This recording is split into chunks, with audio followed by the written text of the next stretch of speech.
امروز 14 خرداد ماه 1404 در خانه زاینده.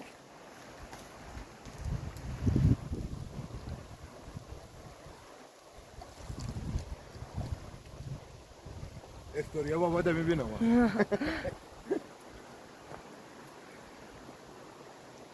خیلی زیباست. لایک سابسکرایب هم یادتون نره برای موفقیت بیشتر. خیلی قشنگه این آب، واقعا دیدن داریم. من بس کلم هندانه. خب خیلی قشنگه، هوا صاف، بادم میاد. شو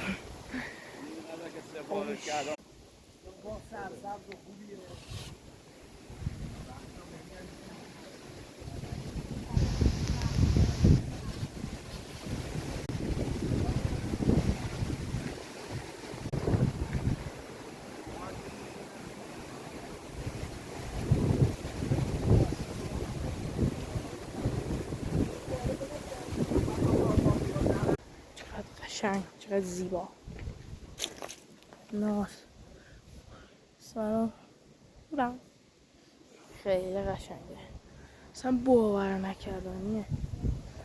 اینجا ساختش از رضا شاه پهلوی بوده، الان امام اومدن و یا از اونا شده. خیلی هم زیبا قشنگ.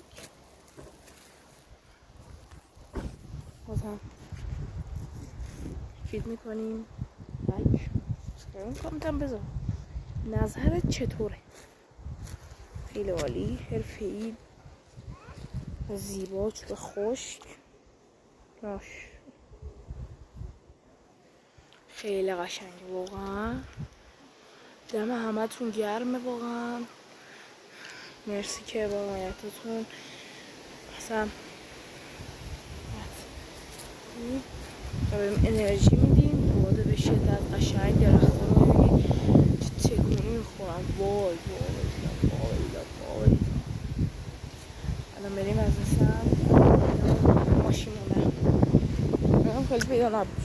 نه آبو ببین، فقط اونجا آبو ببین. خدا وکیلی. بچه‌ها کم کم به پایان ویدیو میرسیم. اینجور هم ببینید که چقدر زیبا داره جرد میشه آب. بادو ببینید، آبو ببینید. خاک، هوا، همه چی از خداونده و ما هم ازش باید استفاده کنیم. عشق منید، همه دوست دارم. لایک و کامنت و سابسکرایبتون نره. عشق منید. خداحافظ.